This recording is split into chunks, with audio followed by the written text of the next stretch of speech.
Okay, well, I just finished watching that March State of Play. This was 20 minutes of raw gameplay exploring every aspect of Hogwarts Legacy, including base building, flight, open world exploration, and a surprising amount of combat. And I want to talk about the goods and the bads.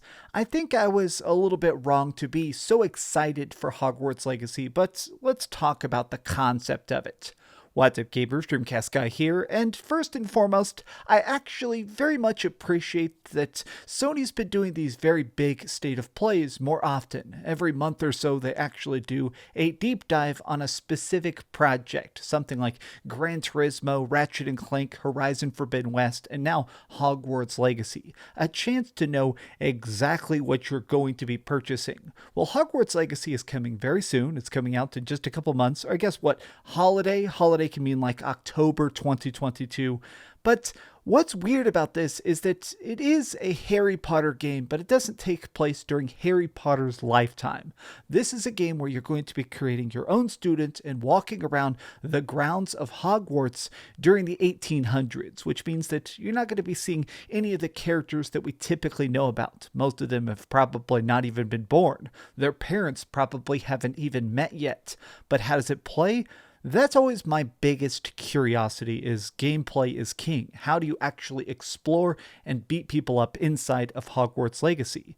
In a strange way, this is a magical third-person shooter when you do have some combat. I want to start by talking about the fighting because of all the things they showed off today, the combat is probably what surprised me the most. So we're playing as a custom character, our own personal hero that we get to create and put into this universe, but what makes us special is we're starting school late, and the reason we're coming to Hogwarts is because we're some sort of mysterious magical prodigy. We have access to magic, ancient forgotten spells that other people seem to not have access to, which basically means that in combat, you seem to be beating up everybody. It seems like the main foes are going to be some sort of mystical, evil goblins and lots of corrupted witches and wizards.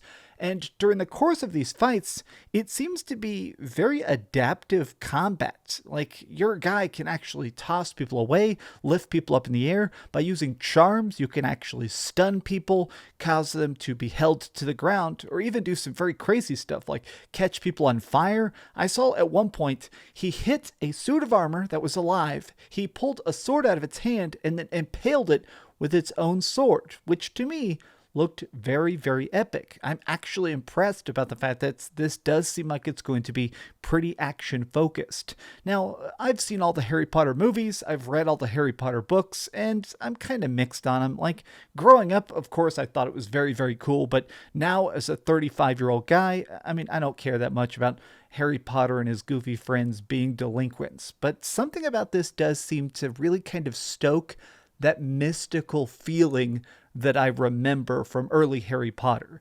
Like, every time you see these dungeons, which this does seem like it's going to be very focused on open world exploration and then dungeons for each of the main story beats, these look very, very mystical. But let's talk a bit more about the parts that I'm less hyped about, and I think is going to be the aspect that's harder to sell to non-Harry Potter fans. Because you're starting school late, you're actually beginning this during year 5 of this educational process, it seems like there's going to be a lot of homework, and this is basically going to be like side quests and mini games.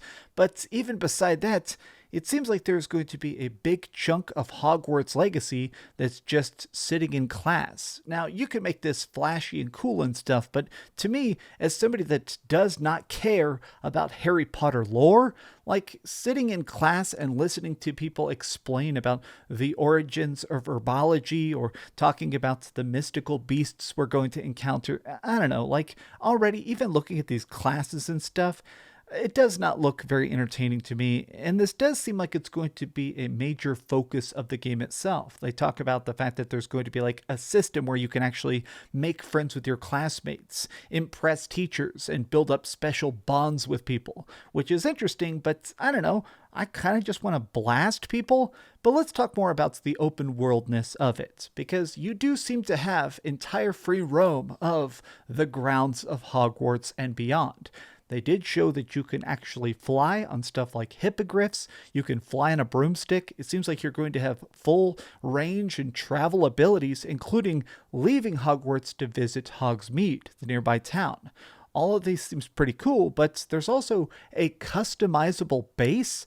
Your character, for some reason, is such a gifted, awesome student, you can actually create your own system base. You can actually make it have customizable trinkets, areas to do your homework, areas to go plants and build more potions. And that's pretty neat. But more than that, I guess I'm impressed by what seems to be a surprisingly deep system. This is coming to the PlayStation 4 and to the PlayStation 5. They said that explicitly. And I guess I'm just kind of blown away by the fact that it's clearly going to have a lot of grindy, cool advancement in it. And I do mean that as a compliment. They showed multiple skill trees. They showed the fact that there's going to be like abilities to level up and get experience points, both by doing homework and by doing combat. And it does seem like this is going to be one of those games that wants you to progressively get stronger as you're going. Like as a student, you want to become a better player. But I'm also impressed by the technical aspects of it. Visually, I think this game looks pretty fantastic. I think it's kind of good how much they've managed to have really good facial animations, cool particle effects during the explosions and stuff, and full weather. They said that this is going to take place over an entire year of school, so they've put in realistic seasons. There's spring with plants blooming, there's snow on the ground during the winter. It seems like it's going to be a nice, cool range of realistic, crazy open world magic, which to me is kind of neat.